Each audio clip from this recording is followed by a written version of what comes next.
네, 안녕하십니까. 오늘은 6월 29일 목요일 성 베드로와 성 바오로 사도 대축일입니다.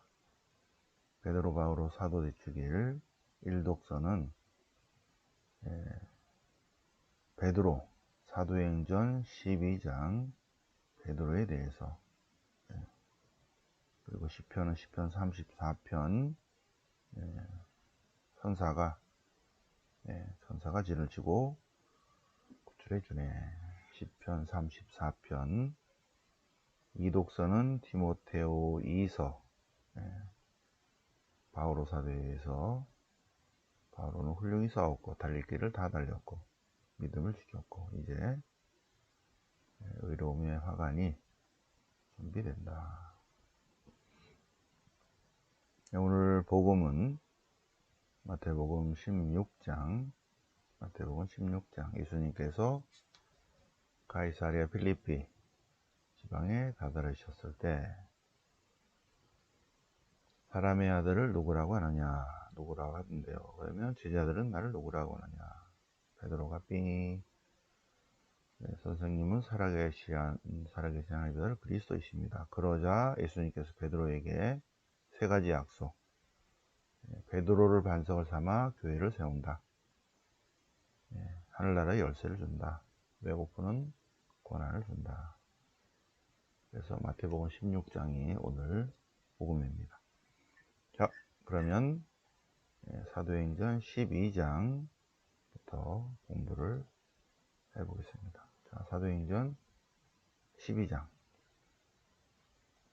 사도행전 12장까지 베드로에 관한 얘기고, 이제 13장부터 바오로에 관한 얘기입니다. 이 사도행전이 거의 절반으로 나눠서 1장부터 12장까지, 13장부터 끝까지 바오로에 관한 얘기.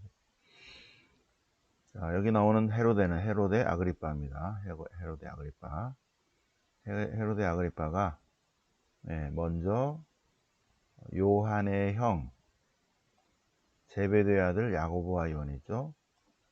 제베데의 아들 야고보와 요한은 요한복음의 요한입니다. 그 요한의 형 야고보를 죽였어요. 그래서 12사도 중에 최초의 순교자입니다. 12사도. 물론 그 전에 이제 스테판인데, 사도들 중에서는 처음으로 순교했습니다. 헤로데 아그리빠가 죽였어요. 이 세상을 떠난 해가 44년입니다. 44년.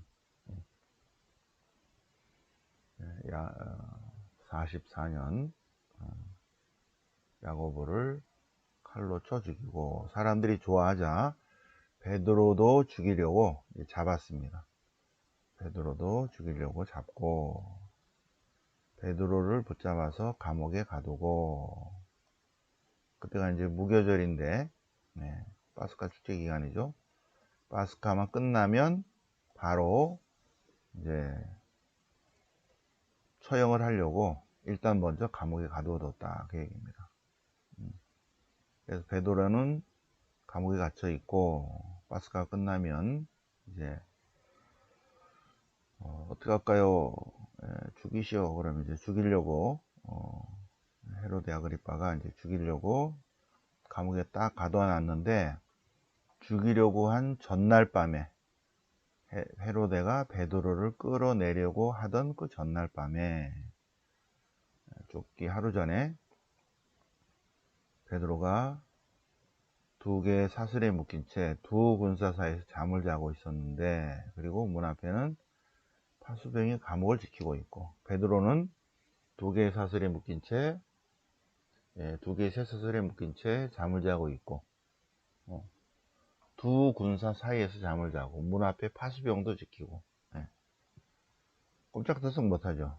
그런데 주님의 천사가 나타나서 베드로 일어나시오. 베드로의 옆구리를 두드려 깨우며 일어나시오. 그러자 그의 손에서 쇠사슬이 떨어져 나갔다. 베드로가 빨리 허리에 띠를 메고 신을 신으시오. 베드로가 그렇게 하자 천사가 겉옷을 입고 나를 따라오시오. 그래서 베드로는 꿈이려니 그러고 따라 나갔죠. 천사가 일으킨 이 일이 실제 사건인지 모르고 그냥 환시를 보는 것이려니 했다는 거죠. 그래서 첫째 주소, 둘째 주소 지나서 성 안으로 통하는 쇠문에 다다르자 그 쇠문이 저절로 열렸다는 거죠. 그래서 밖으로 나가서 어떤 거리를 따라 쭉 내려갔는데 천사가 갑자기 옆에서 사라졌다. 그제야 베드로가 정신이 들어서 실제네, 사실이네, 사실이네. 그러면서 주님은 자유와 해방과 생명의 하느님이시구나. 하느님의 당신 속성을 드러내는 사건이 이때라 그랬죠. 자유와 해방과 생명입니다. 하느님은 자유와 해방과 생명의 하느님이시고 해방하시는 하느님이시다라는 것을 출애굽 사건을 통해서 깨우쳐 주셨고, 또 예수 그리스도의 사건을 통해서도 깨우쳐 주셨는데 그러려니 했다는 거죠. 그런데 이제 내일 모레 죽으려니 그랬는데 주님께서 천사를 시켜서 주님은 해방하시는 하나님이시다. 천사를 시켜서 이끌어내셨다. 주님께서 당신의 천사를 보내시어 나를 빼내주셨다고 알아차리게 됐다는 거죠. 그렇구나. 이러한 사실을 깨달은 베드로는 요한 마르코 엄마의 집입니다. 요한 마르코 어머니의 집이에요. 요한 마르코 어머니의 집. 이 집이 예수님께서 최후의 만찬하신 그 다락방이 요한 마르코 엄마 집의 다락방이고, 남자들 12명 그리고 플러스 예수님까지 들어갈 수 있는 큰 방이죠. 그리고 그 방이 오순절 성령 강림 방이고, 그리고 그 집이 성모님께서 잠드신 방이고, 그리고 예루살렘 그쪽에 성 안쪽에는 이쪽이 교회였어요. 그래서 여기에 모여서 기도하고 있을 때 이러한 사실을 깨달은 베드로는 자기를 위해서 기도하고 있는 이 집으로 갔죠. 요한 마르코라는 요한의 어머니의 집으로 갔다. 거기에 사람들이 모여서 기도하고 있었다. 그래서 베드로가 나타나서 이러이러하다. 네. 그래서 베드로는 주님께서 어떻게 자기를 감옥에 이끌어내셨는지 이야기했습니다. 그리고 그것을 떠나 다른 곳으로 갔죠. 그리고 이제 난리가 났다는 거죠. 아니 그렇게 했는데 어떻게 두 손에 수갑을 채우고 양쪽에서 군인이 자고 있고 바로 문도 잠그고 문 앞에서 사람이 기다리고 또 문 있고 그랬는데 어떻게 없어졌지? 그랬다는 것입니다. 그리고 바오로와 바르나바는 요한 마르코를 데리고 안티오키아로 돌아갔다. 사도행전. 그리고 이제 13장부터 이제 사울에 관한 이야기가 쭉 나옵니다. 그래서 주님께서 천사를 시켜서 베드로를 감옥에서 꺼낸 이 사건. 비슷한 게 어디 있을까? 시편 34편 보니까 주님을 찾았더니 내게 응답하시고 온갖 두려움에서 나를 구원해 주셨네. 주님께 감사 찬미 찬양 드리세. 여기 가련한 이가 부르짖자 주님께서 귀담아 들으시고 구원해 주셨네. 주님의 천사가 그분을 경외한 이들 둘레에 진을 치고 그를 구원해 주셨네. 복되어라. 그분께 피신하는 사람, 주님을 경외하는 사람, 주님의 거룩한 자. 예. 주님의 눈은 의인을 굽어보시고 그분에게는 의인들의 부르짖음을 들으신다. 의인들이 부르짖자 주님께서 들으시고 모든 공경에서 구원해 주신다. 주님은 마음 부서진 이에게 가까이 계시고 넋이 질투할 이들을 구원해 주신다. 주님께서 그 모든 것에서 구원하시리라. 의인들의 모든 뼈들을 지켜주시고 하나도 부러지지 않게 한다. 주님께서는 의인들을 당신 종들의 목숨을 구원해 주시고 건져 주시니 그분께 피신하는 모든 이들은 구원받는다. 의인을 도와주시는 주님 야훼 하느님. 시편 34편. 시편 34편입니다. 자, 이 독서는 디모데오 2서 4장입니다. 디모데오 2서. 디모데오 1서는 바로 사도가 썼죠. 자, 아니. 데살로니가 1서. 예, 그래서 데살로니가 1서, 갈라디아서, 고린도 1서, 필리피서, 필레몬서, 고린도 2서, 로마서. 근데 이거는 티모테오 2서, 티모테인들에게 보낸 사목서관인데 상황은 비슷하게 바오로 사도가 한 것과 같은 비슷한 그러한 상황이 엮여져 있습니다. 그래서 바오로가 이러이러하다, 그런 내용들은 있어요. 그래서 사목서관이니까 교회 공동체에게 보낸 공동체 편지죠. 자, 주님의 말씀을 선포하십시오. 기회가 좋든지 나쁘든지 계속 복음을 선포하십시오. 끈기를 다하여 사람들을 가르치고 다이르고 꾸짖고 격려하십시오. 때가 되면 사람들이 이러한 건전한 가르침을 더 이상 안 받아들이려고 한 때가 올 것이다. 그죠? 공사탕들이 선전선동할 때가 올 것이다. 옛날도 그렇고 교회 안에도 있고 바깥에도 있고. 그러나 어떠한 경우라도 정신을 차리고 복음 선포자 일을 하고 직무를 완수해야 된다.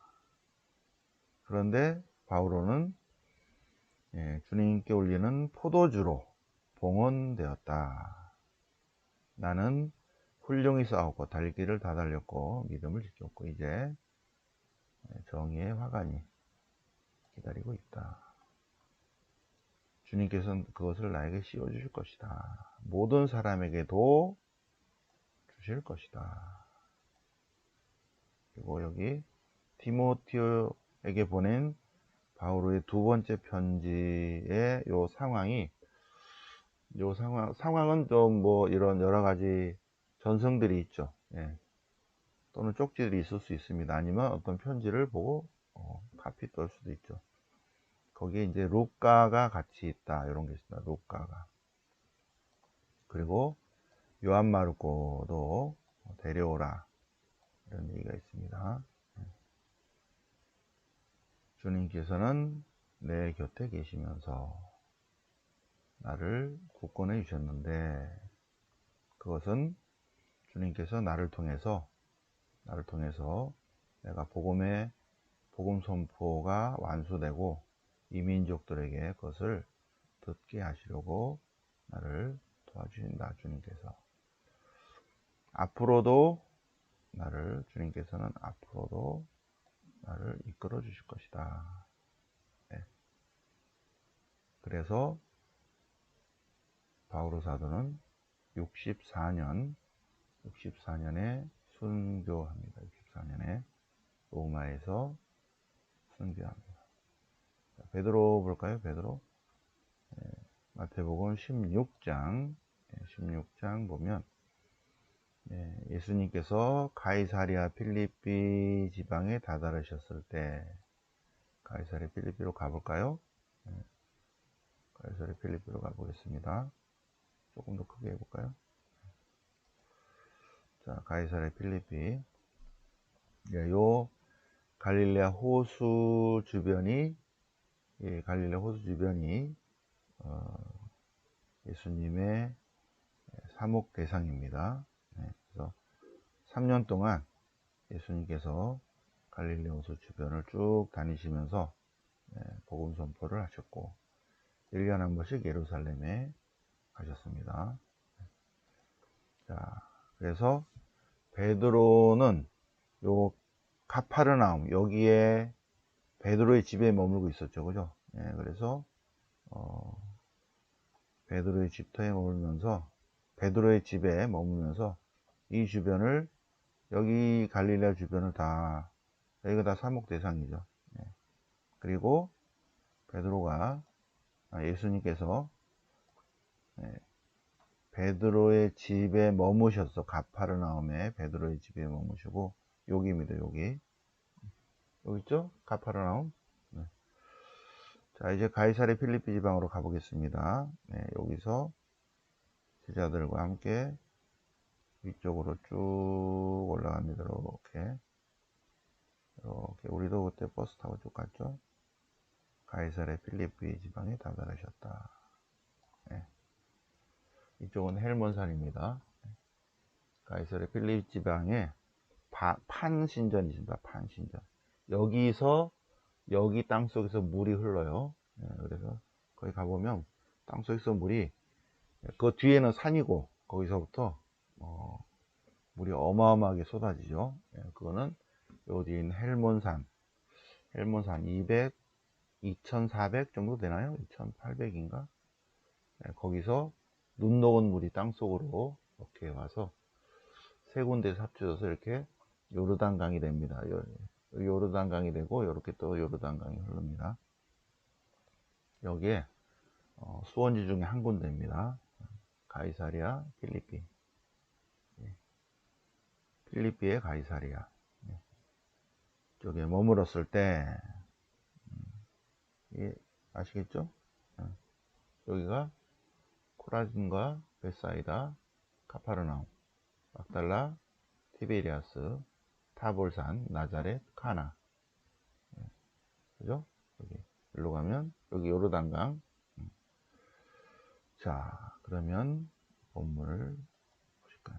가이사랴 필리피 지방에 다다르셨을 때 예수님께서 사람의 아들, 이렇게 묻습니다. 사람의 아들.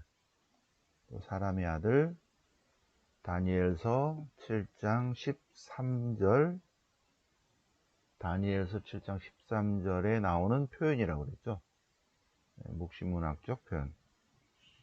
종말이 되면 오시는 그분의 묵시문학적 표현이 사람의 아들입니다. 때가 되면 오실 분, 메시아입니다.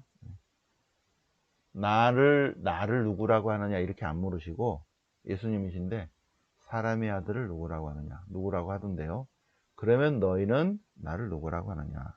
그러자 시몬 베드로가 제일 먼저 배를 누르죠. 삥 누릅니다. 그러면 예수님이 시몬 베드로, 네, 선생님은 살아계신 하느님의 아들 그리스도이십니다.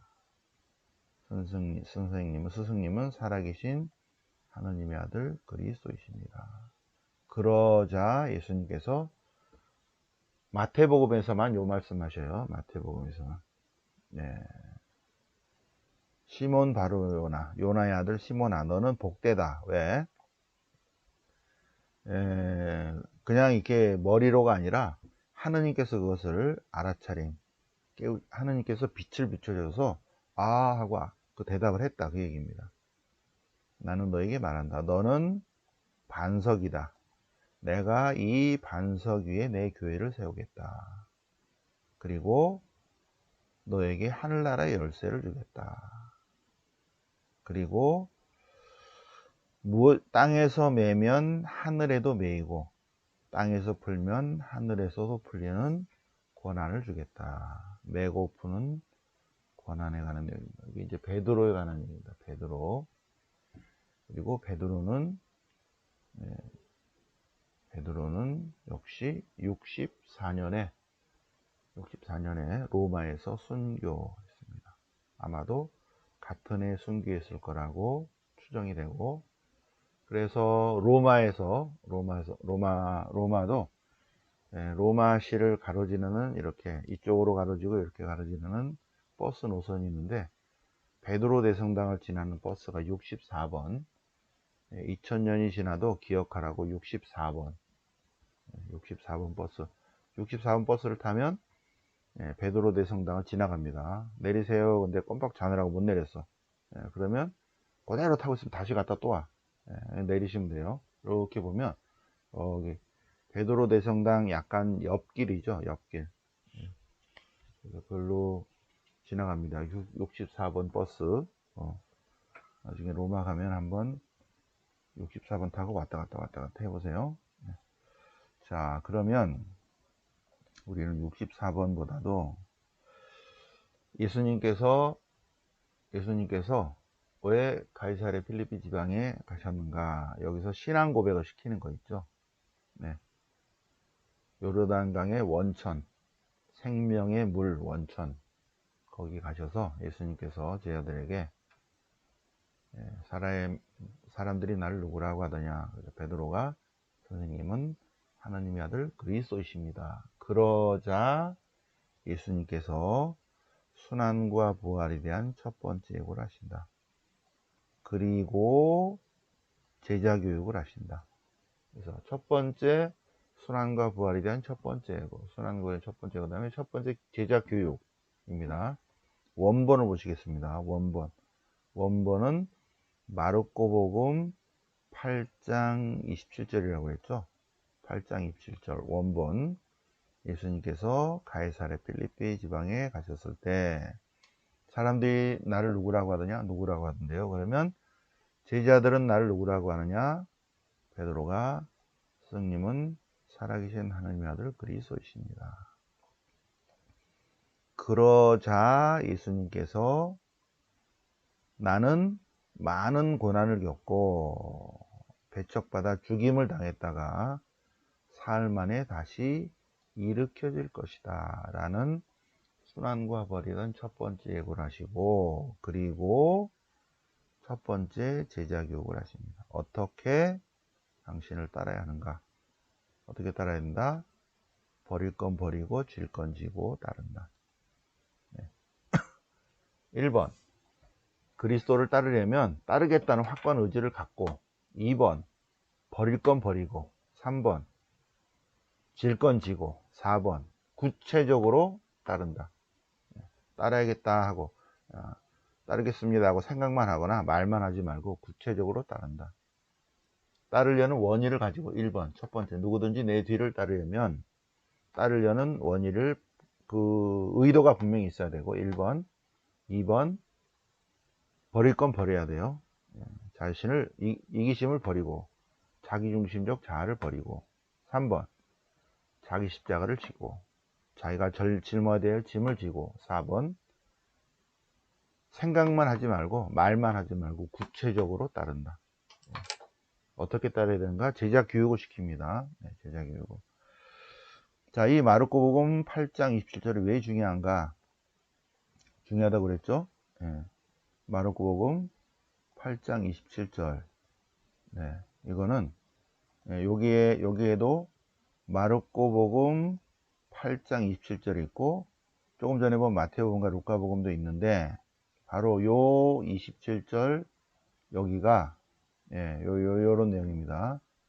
요렇게 왔다가 가이사랴 필리피에서 요렇게 해서 요렇게 내려가는 건데, 요 꼭지점이 마르코복음의 꼭지점이 8장 27절이라는 거죠. 그럼 그 다음 뭐냐? 순환과 벌이던 첫 번째, 순환과 벌이던 두 번째, 순환과 벌이던 세 번째, 순환, 죽으심, 묻히심, 부활하심. 요 구도가, 요 꼭지점이 마르코복음 8장 27절인데, 요런 구도 그대로 마테오도 마르코도 따르고 있다. 그래서 8장 27절이 요 꼭대기고요. 요러한 구도대로 마르코의 구도를 그대로 따르고 있는 것이 마테오고 또 루카야. 그래서 마테오, 마르코, 루카를 공관복음이라고 한다. 공간복음의 제일 포인트는 8장 27절이다. 8장 27절이다. 그게 바로 오늘, 그죠? 8장 27절 그대로 여기죠, 그죠? 그래서 오늘 베드로, 바오로, 사도 대축일을 맞아서 마테오, 마르코, 루카 이쪽에 한번 보셨고, 그리고 64년에 순교하셨다. 육사 정신으로 필승 멸공 하고 순교했습니다. 멸공, 공산당을, 콩사탕을 멸해낸다. 자, 그래서 오늘 성 6월 29, 6.29 성 베드로, 성 바오로, 사도 대축일을 맞아서 새벽반 공부 같이 해보셨습니다. 영광이 성부와 성자와 성령께 처음과 같이 이제 항상 영원히 아멘. 성부와 성자와 성령 이름으로 아멘.